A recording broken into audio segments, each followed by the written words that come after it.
할렐루야. 오늘 금요일 아침 기도의 본문 말씀은 창세기 24장 1절부터 14절까지 있는 말씀입니다. 오늘은 금요일인데 또 저녁 7시 반에는 우리 금요 기도회 모임이 있습니다. 라이브는 8시부터 하게 됩니다. 이제 7시 반부터 한 8시까지는 조금 이렇게 사적인 이야기들 해서 그거를 라이브로 송출을 할 수가 없어가지고 8시부터 이제 성경 말씀을 전하기 때문에 8시에 이제 그 같이 유튜브로도 이렇게 같이 보실 수 있게 됩니다. 우리 아침 기도도 지금 계속 라이브로 이렇게 송출이 되고 있어서 아침에 이렇게 같이 이게 줌으로 동참하지 못하시는 분들은 그냥 유튜브 틀어놓고 이렇게 참여하시고 계시는 줄로도 이렇게 알고 있습니다. 같이 동참해 주셔서 감사합니다. 오늘은 창세기 24장 1절부터 이제 14절까지 있는 말씀인데, 아브라함이 나이가 많아 늙었고라고 했는데, 이때 아브라함의 나이가 140살입니다. 왜냐하면 25장, 그 다음 장 20절에 보면, 이삭이 나이 40에 이제 아내를 얻었다라고 합니다. 그러니까 지금 리브가 데려오는 이때가 이제 이삭이 40살이고, 아브라함은 100세에 나왔으니까 140살이 되는 것이게 되겠죠. 그 앞에 127살 때, 사라가 127세 때 이제 죽었고, 그러니까 그 이후에 아브라함은 그 당시에 이제 사라가 죽을 때는 137세였죠. 10살 차이가 나니까. 그리고 나서 3년 있다가 이제, 이삭을 그 장가 보내려고 며느리를 맞이하고 있는 이런 이야기가 나오게 됩니다. 각 스테이지마다 많은 일들이 일어나게 되는데 이제 정말 노년이 되고 나면 이제 그 며느리를 맞이하고 사위를 맞이하고 하는 이런 일들이 이제 또 일어나게 되는 것을 보고 아브라함은 또 특별히 상처하는 일이 좀 아내를 먼저 보내는 일이 또 있기도 하고 각 스테이지마다 이제 나이가 좀 들면은 또 이제 새로운 경험들을 우리가 하게 되는 것 같습니다. 또 나이가 많이 들면 이제 새로운 경험 중에 하나가 몸이 자꾸 삐걱거리는 그런 이제 경험들을 하게 되죠. 여기도 아프고 저기도 아프고 이런 거 한 번도 경험해 보지 못했던 그런 육체의 한계를 경험하기도 합니다. 그러나 오늘 우리가 앞에 찬송했던 것처럼 나의 갈 길 다가도록 예수 인도하시니 우리가 하나님께서 우리를 부르셔서 죽을 때까지 우리를 인도해 가신다라고 말씀해 주시고 있습니다. 또 노년에라도 하나님께서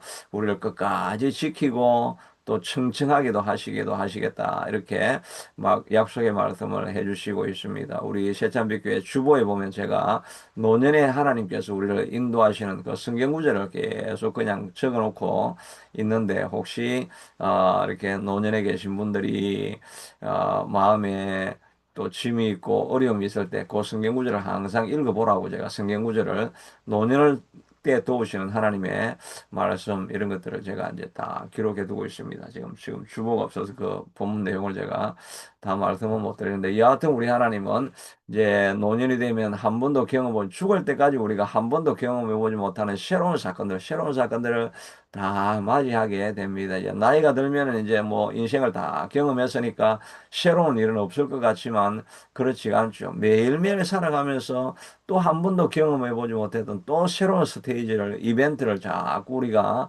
만나게 됩니다. 그 모든 과정에서 우리가 해야 될 것은 세월 지나갈수록 의지할 것뿐일세 죽을 때까지 더욱더 많이 주를 의지할 것밖에 없는 것입니다. 몸이 쇠약해져도 주를 의지하고 또 새로운 가정의 이벤트가 생길 때에도 또 주님을 의지하고 특별히 오늘 사건은 이 아브라함의 자녀의 며느리 또 다른 경우는 사위도 될 수 있겠죠. 이런 새로운 사건을 맞이할 때 그것을 하나님 앞에 기도하고 하나님의 뜻을 구하고 하나님 앞에 많이 기도하면서 하나님 내가 어떻게 하면 이 며느리를 구할 수 있겠습니까? 하는 것을 많이 생각하다가 오늘 아브라함은 이제 자기 종을 보내면서 너는 여기 이방 땅에서는 며느리를 구하지 마라. 그리고 내가 나왔던 본토 친척 아비 집 우르 땅, 지금의 메소포타미아 이란 땅이죠. 이란 땅으로 가가지고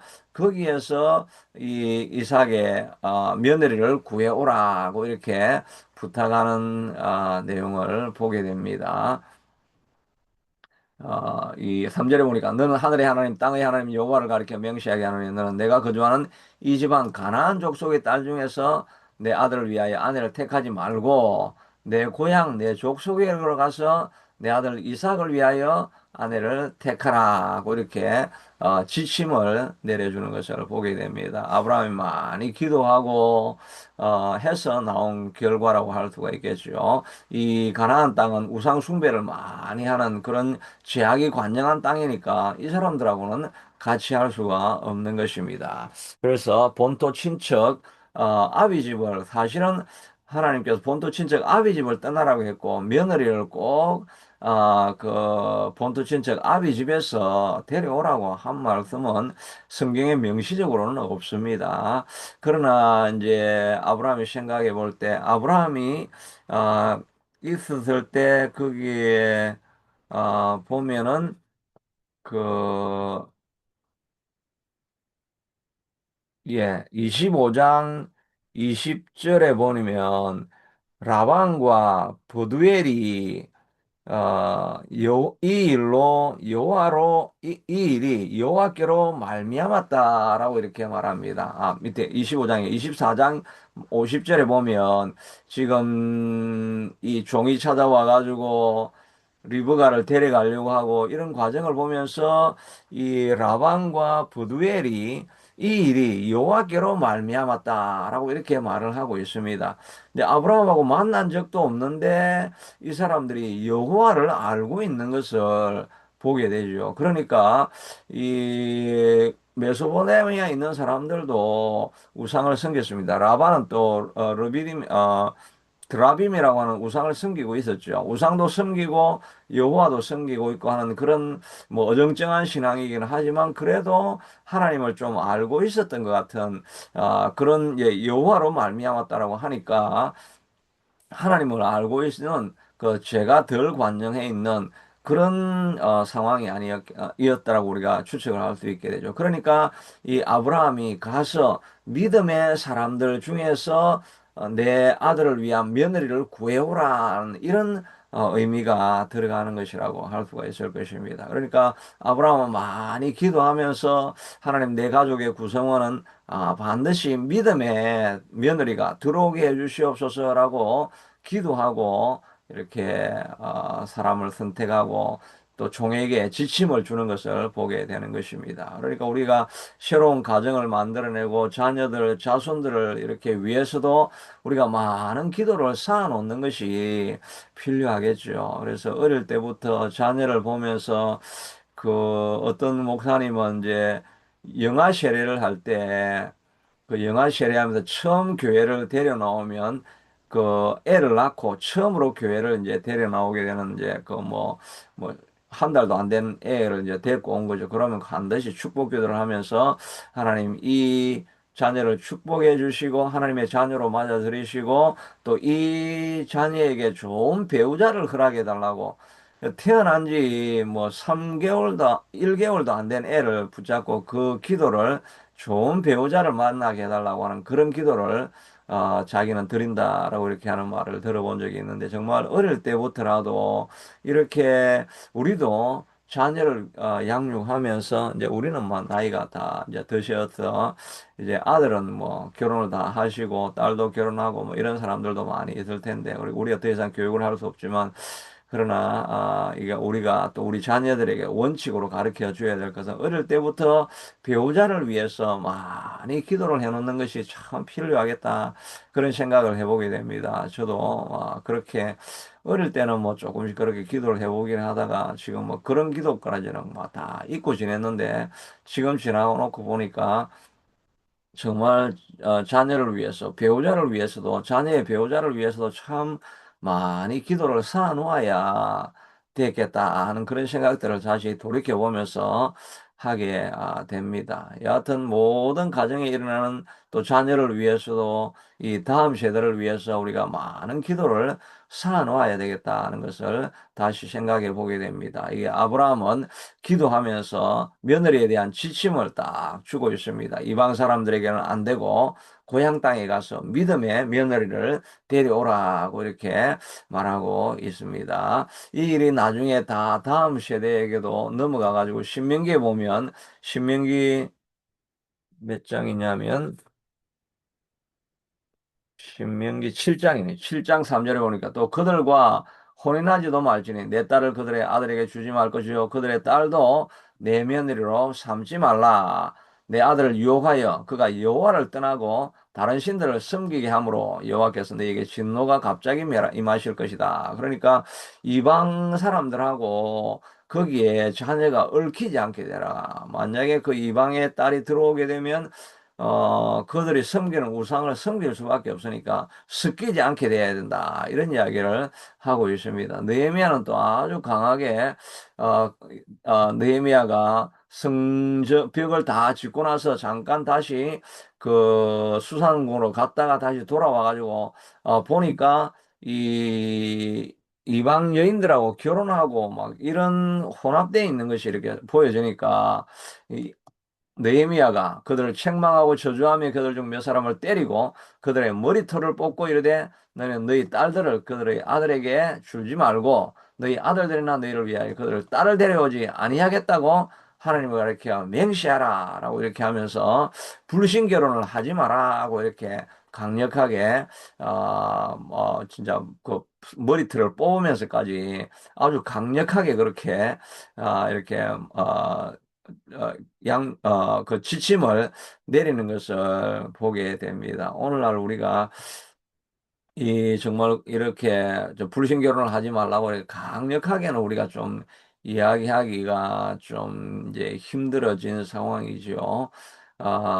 그 이제 뭐 교회 안에 뭐 성 비율도 이렇게 잘 차지 않고 뭐 이렇다 보면은 요즘은 뭐 조금씩 우리가 용인을 하고 뭐 이런 경우들도 있긴 한데 원칙은 세상 그 불신 결혼을 하지 말라고 바울은 특별히 강하게 이렇게 말하고 있습니다. 이 본문은 어, 고린도후서 6장입니다. 고린도후서 6장 14절 너희는 믿지 않는 자와 멍에를 함께 매지 말라. 의와 불법이 어찌 함께하며 빛과 어둠이 어찌 사귀며 그리스도와 별리하리 어찌하여 좋아하며 조화되면 믿는 자와 믿지 않는 자가 어찌 상관하며 하나님의 성전과 우상이 어찌 일치되리요라고 하면서 불신결혼을 이제 하지 말고 그 세상 믿지 않는 자와 어떻게 믿는 자가 합하여 살 수 있겠나 이렇게 강력하게 말하고 있는 그런 모습을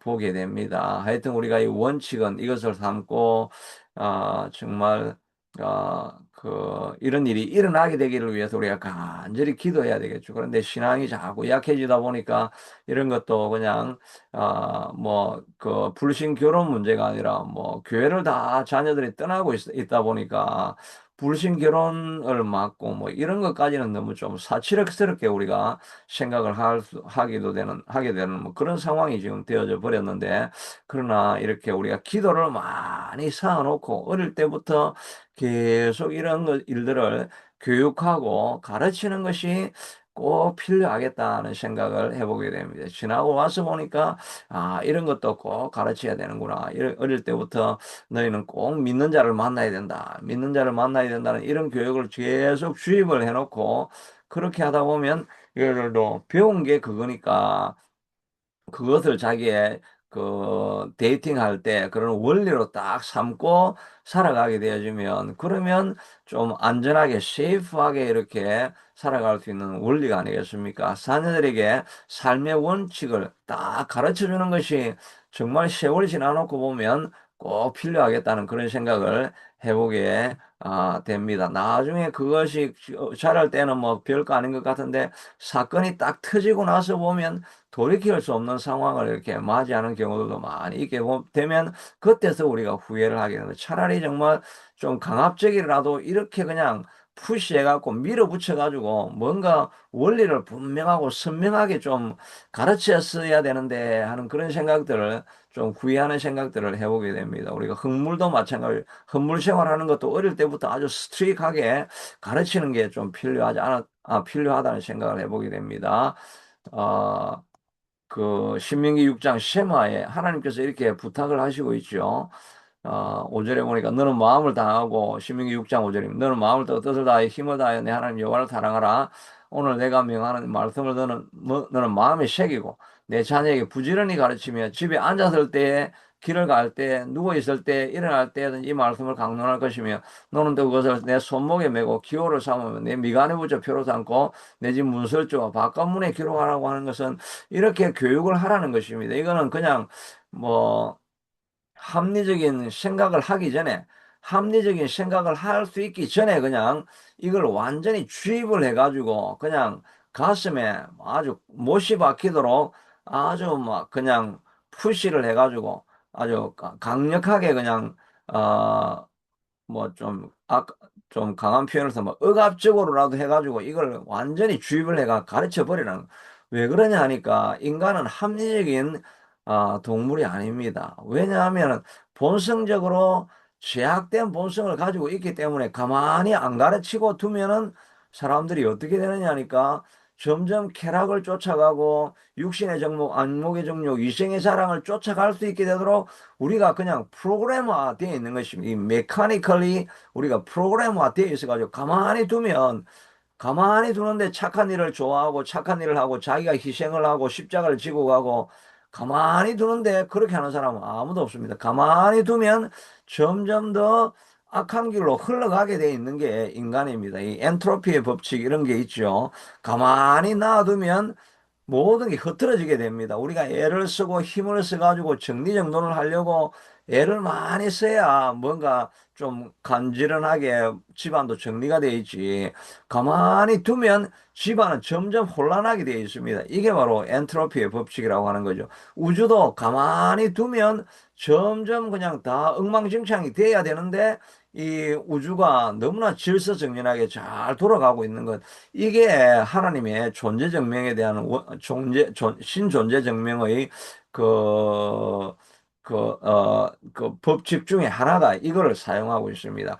모든 과학자들이 다 가만히 두면 모든 물건이 엉망진창으로 흐트러져야 케이오스가 돼야 되는데 왜 세월이 지날수록 지구는 이렇게 온전하게 잘 유지가 돼 있고 질서가 있는 그런 상태로 되어 있는가? 이건 누군가 어떤 그 절대적인 존재가 이걸 붙들고 있기 때문에 이 질서가 망가지지 않는 게 아니냐. 그러니까 신은 존재해야 된다라고 하는 이런 증명 중에 하나가 이 엔트로피의 법칙을 사용하고 있는데 우리 인간도 가만히 두면 엉망진창이 되고 죄로 막 흘러가게 되어 있습니다. 가만히 두고 편하게 해주고 잘 해주고 이러면은 감사를 돌려드리고 또 더 거룩한 쪽으로 나아가고 우리의 본성이 그렇게 돼 있다면 진짜 가만히 두면 거룩하게 가야 될 것 아닙니까?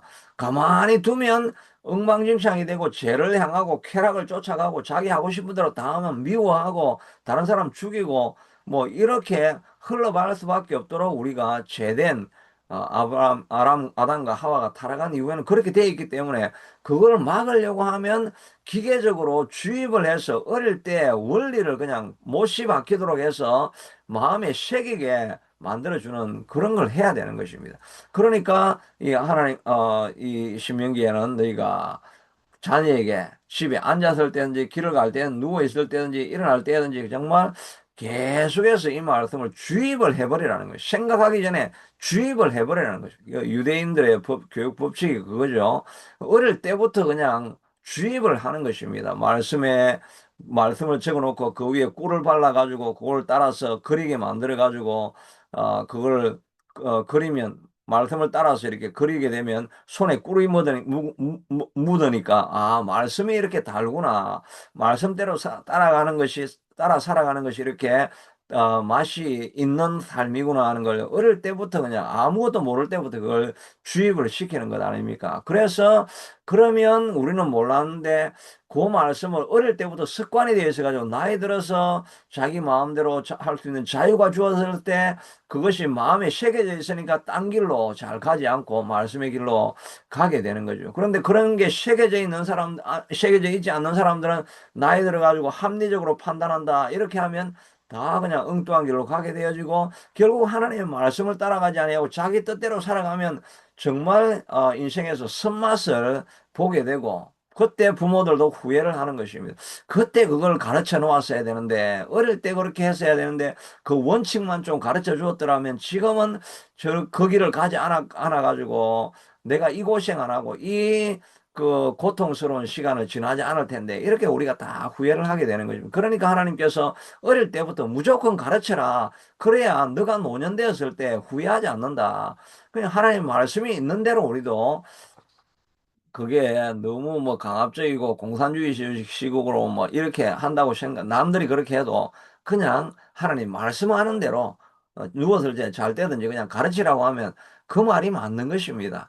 그 말씀대로 살아간 사람은 그때는 몰랐는데 나이 다 들어가 보면 아, 그때 말씀대로 그렇게 했어야 될 텐데 그런 생각을 후회를 하게 되는 것을 저도 경험을 느껴보기도 합니다.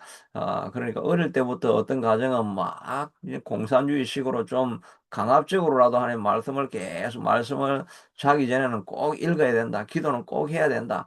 헌물을 드려야 된다. 이걸 자꾸 가르쳐 놓았더니 그 사람들이 나중에는 그냥 반듯하게 자라서 말씀대로 살아가는 자녀들이 건강하게 되는 것을 우리가 보게 되고 또 그렇게 하지 않은 사람은 그런 가정들을 보면서 그렇게 그때 그렇게 했어야 되는데 이렇게 후회를 할 수밖에 없는 것입니다. 그러니까 이 아브라함은 지금 며느리를 삼을 수 있는 가이드라인을 정확하게 제시를 하고 있지 않습니까? 그래서 우리에게도 이런 그 고집이 있어야 됩니다. 남들이 뭐라고 하든지 간에 나는 말씀이 하는 대로 나는 그대로 할 것이다라고 하는 그 신앙의 고집이 있어야 됩니다. 이 다니엘이 너가 말씀대로 기도하면 감옥에 들어가고 사자굴에 던져질 것이다 라고 이렇게 해도 그냥 신앙의 고집을 가지고 끝까지 기도하는 것은 그냥 그대로 기도하는 것입니다. 기도를 그렇게 하루에 3번씩 뭐라 하든지 그냥 고집을 가지고 기도를 계속해서 나가니까 그게 별것 아닌 것 같은데 그렇게 기도하니까 뭐 환경이 바뀌고 상황은 바뀌고 제국도 바뀌고 나라도 바뀌고 그렇게 해도 꾸준히 하는 그 습관이 있으니까 흔들리지 않고 그냥 하던 일을 계속해서 해나가니까 다른 사람들이 타협하지 않는다고 막 비난을 하고 고집불통이라고 하고 하는데 흔들리지 않고 나가니까 사람들이 그를 인정해 주는 것입니다. 모든 왕들이 이미 그 바벨론 왕에서 바샤 왕국으로 바뀌어지면 고려에서 조선으로 바뀌면 어떻게 됩니까? 고려의 충신들은 다 죽여야 되지 않습니까? 그런데 조선의 왕이 고려의 충신을 그대로 써가지고 너는 영의정 그대로 해라. 이렇게 할 만큼 뭐 세대가 바뀌고 제국이 바뀌어도 신뢰할 수 있는 사람이 되는 것은 신앙의 고집을 가지고 살아가는 그 사람들에게는 모든 사람들이 나중에는 인정하는 사람이 되는 것입니다. 지금 당장은 고집불통이고 뭐 저런 놈이 다 있나 이렇게 하지만 그런데 그 고집을 가지고 나아가면 사람들이 나중에는 다 인정을 하게 되는 것입니다. 직장에 가서도 처음에는 뭐, 술도 안 마시고 타협하지 않고 이래 가면 저런 놈이 다 있나 이렇게 하는데 마지막에는, 너는 내가 인정하겠다라고 하는 그런 일들이 있게 된다는 것 아니겠습니까? 그러니까 우리가 해야 될 일은 정말 우리 자신을 위해서도 신앙의 원칙을 정하고 고집을 가지고 한번 하나님께서 하신 말씀이면 누가 뭐라든지 그냥 고집을 가지고 하는 것입니다. 노아가 120년 동안 그냥 비가 온다, 망한다, 저주의 땅이 시간이 올 것이다 하고 하면 누가 뭐라고 하든지 그냥 고집을 가지고 그 신앙을 끝까지 지켜나가는 것입니다. 그러면 그것이 당장은 손해가 오는 것 같은데 결국은 그 신앙의 복을 누리게 되는 것입니다. 주기철 목사님이 그 한 번만 너 절해라, 한 번만 절하고 하면 뭐 여러 번 하라는 것도 아니고 한 번만 하라는데 그까지 안 하다가 그냥 고문에서 죽게 되지 않습니까? 그가 정말 비참한 그런 말로를 당하는 것 같고 고집 부리다가 망하는 것 같은데 그의 죽음으로 말미암아 오고 오는 모든 한국 신앙의 그 사람들이 신앙을 지켜갈 수 있는 그런 본이 되어야죠. 그 주기철 목사님을 봐라고 하면서 주기철 목사님을 기억하면서 사람들이 신앙을 내가 이런 어려운 상황 속에도 지켜가야 되겠다라고 하는 본을 만들어 주어서 오고 오는 세대가 복을 누리게 하는 그런 기초가 그의 죽음이 그런 아름다운 결과를 만들어낸 것 아니겠습니까? 신앙의 고집을 가지고 나아가면 지금 당장은 손해보는 것 같은데 그것이 결국은 우리를 복되게 하는 것이다 하는 생각을 가지고 고집을 가지고 나오시기를 바랍니다. 우리 미스터 존도 이렇게 아침마다 기도하는 이 기도에 고집을 가지고 힘들어도 계속 이 자리에 나오게 되면 지금 당장은 힘든 것 같은데 그것이 우리 미스터 존의 삶뿐만 아니라 자손에게도 복을 만들어가는 그런 과정이 될 것입니다. 이 방송을 들으시는 분도 마찬가지로 기도하는 시간에 고집을 가지고 꾸준하게 해나가면 그것이 마침내는 우리에게 복이 되는 것입니다. 고집을 가지고 신앙을 끝까지 지켜나가기를 바랍니다. 이 시대가 힘들어지고 이 시대가 다 허물어지고 요즘 말씀대로 살아가는 사람이 어디 있느냐고 하는데도 그럼에도 불구하고 말씀대로 살아가고 믿음의 시간, 예배하는 시간, 기도하는 시간을 지켜나가면 결국은 그것이 우리를 복되게 만들어주게 될 줄로 믿습니다. 하나님 감사합니다. 정말 말씀대로 살아가는 것이 세대가 변하고 다 모든 세상이 다 딴 길로 걸어가도 이 믿음의 길을 계속해서 고집하며 걸어가는 것이 쉽지는 않습니다. 그러나 그것이 손해보는 것 같아도 그 믿음의 길을 걸어가고 자손들에게 그 믿음을 강요를 하고 그 믿음을 고집스럽게 선포하면서 그렇게 살아야만 된다라고 계속 가르치는 그 과정이 결국은 그 인생을 복되게 하는 과정인 것인 줄로 알고 고집을 가지고 자녀에게 양육할 뿐만 아니라 고집을 가지고 우리도 신앙생활 지켜나가게 하시고 특별히 고집을 가지고 이 기도하는 자리를 지키고 예배하는 자리를 지키고자 하는 그런 마음을 가지고 평생 기도하는 자리를 떠나지 아니하면 하나님께서 마침내 우리에게 복을 주시는 역사가 일어나게 될 것입니다. 이 복이 모두에게 넘치게 하여 주옵소서. 예수님 이름으로 기도드리옵나이다. 아멘.